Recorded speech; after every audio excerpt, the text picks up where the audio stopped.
Hello everyone, welcome to the session on Spark internal work.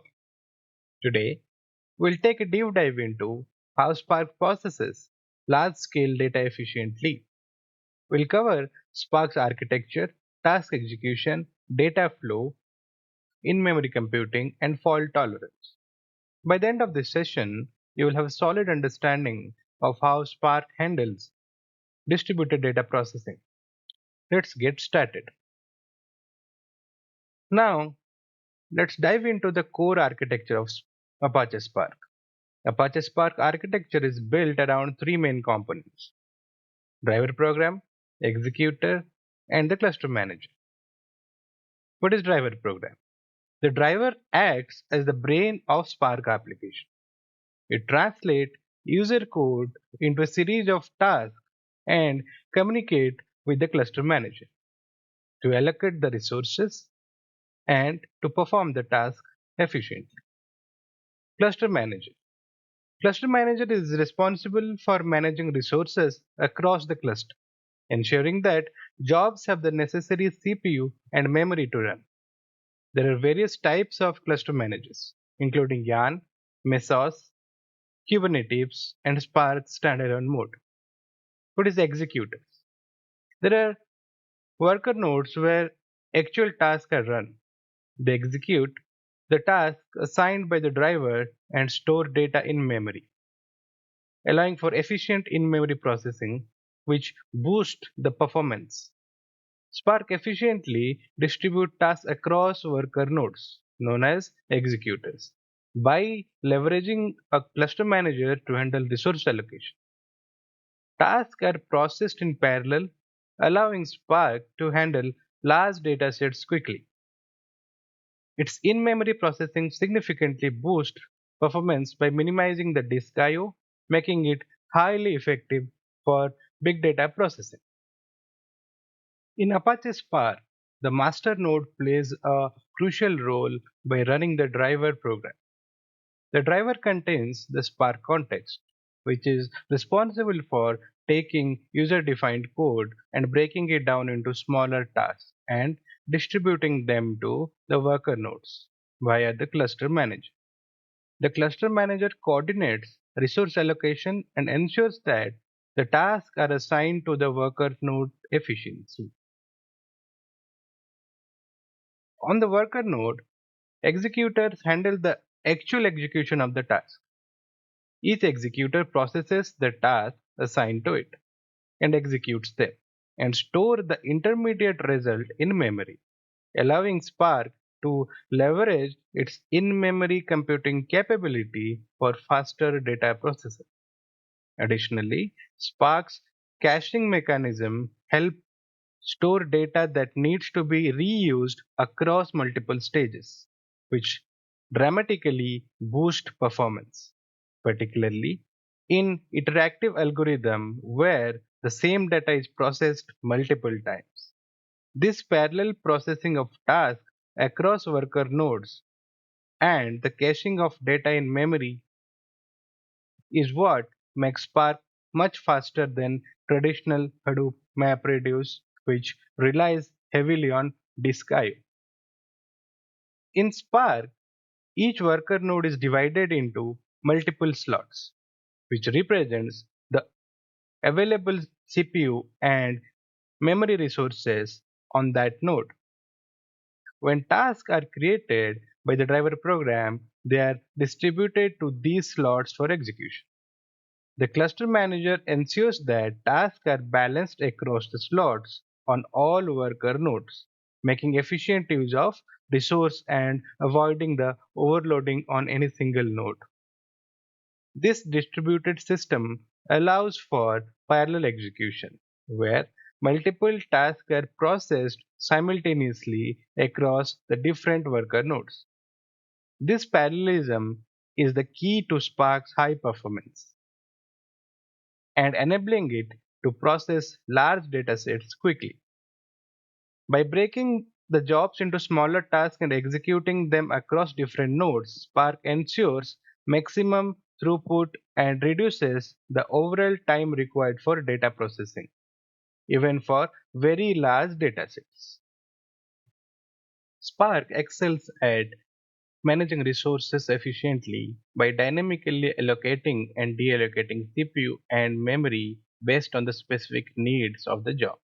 This means that Spark can automatically scale up or scale down, preventing bottlenecks and ensuring that resources are always used optimally for high performance job execution. The cluster manager coordinates resource uses, ensuring that tasks are distributed and managed across the nodes. In addition to this, its resource management capabilities, Spark offers fault tolerance. If a worker node goes down during job execution, Spark can automatically detect the failure and reassign the task to other available nodes. This ensures that job continue without interruption, providing high reliability. Spark supports for multiple deployment environment, including standalone, Yarn, Mesos, Kubernetes, allows it to be highly versatile, adaptable to various infrastructure, and reliable for different use cases. Yes, in Spark, executors are vital components responsible for task execution. These are essential worker nodes that run the individual tasks assigned by the driver program. One of the primary function of executor is to execute tasks in parallel, which dramatically improves job execution time. By running multiple tasks simultaneously, they optimize resource utilization and ensure fast processing of large datasets. Another key advantage of executor is their ability to store intermediate data in memory, which reduces the reliance on disk access. Disk I/O can slow down processing, especially for iterative algorithms. So, by keeping frequently accessed data in memory, executors help boost performance significantly. Communication between the executors and the drivers program is continuous and essential. Executors not only receive tasks from the driver, but they also send regular updates back to the driver, reporting the status of task completion and the uses of resource like CPU and memory utilization. This constant feedback loop ensures that the driver remains informed and can manage resource efficiently, reallocating tasks as necessary when needed. Tasks are submitted to the executor's task queue by task submitters, and executor uses a thread pool to run these tasks in parallel. Each task is executed in its own thread, enabling the efficient use of system resources for multitasking. This thread pool based execution model is key to Spark's ability to handle large scale parallel processing. This makes executors a crucial element in Spark's distributed architecture, helping to ensure that tasks are executed smoothly and efficiently. Let's dive deeper into data flow in Spark. Spark operates on two main abstractions: RDD, that is resilient distributed datasets, and data frames.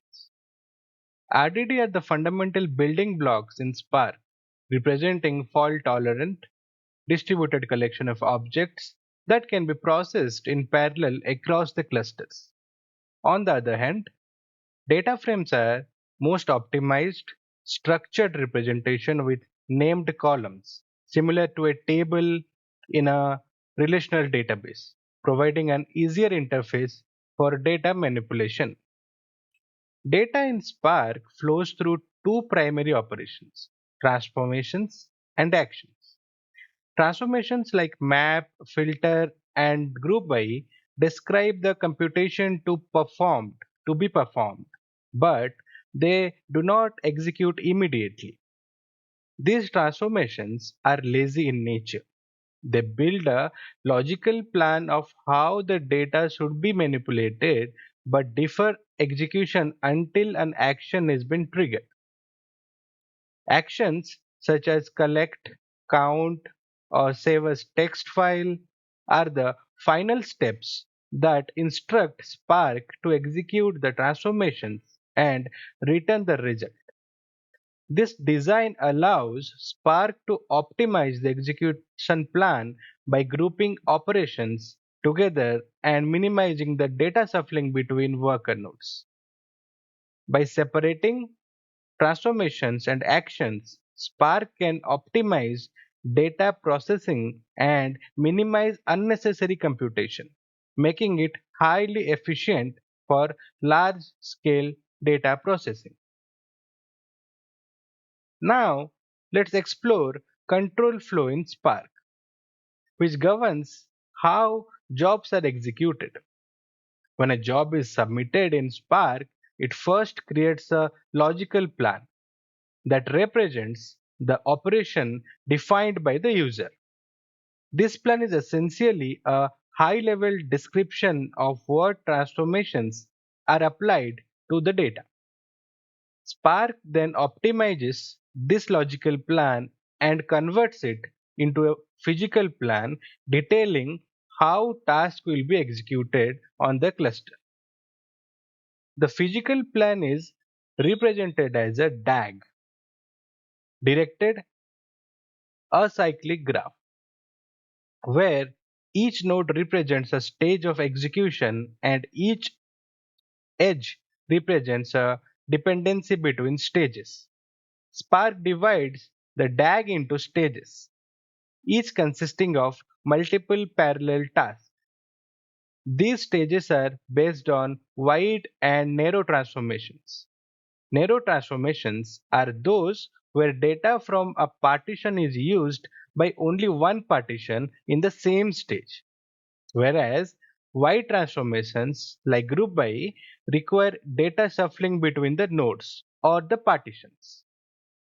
Once a DAG is constructed, Spark distributes the tasks across worker nodes, executing them in parallel.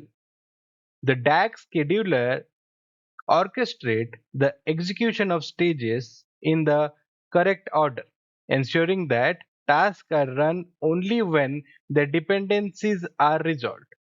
This process allows Spark to efficiently manage task execution and handle dependencies so that the optimized performance can be achieved.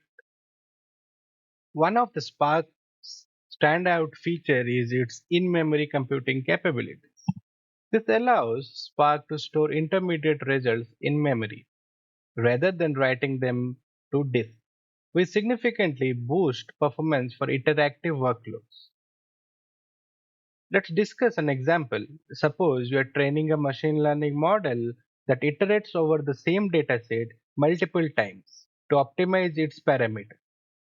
In a system that relies on disk I/O, each iteration would require reading the dataset from disk, performing calculations, and then writing the results back to disk.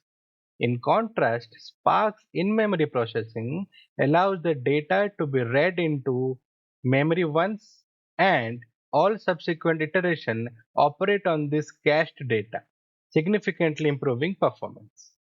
Additionally, Spark supports persisting datasets in memory using different storage levels, allowing you to cache datasets that will be reused multiple times.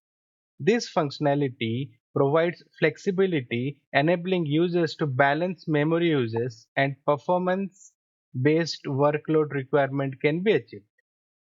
By leveraging in-memory computing, Spark can outperform traditional disk-based systems, especially for applications that require fast interactive processing.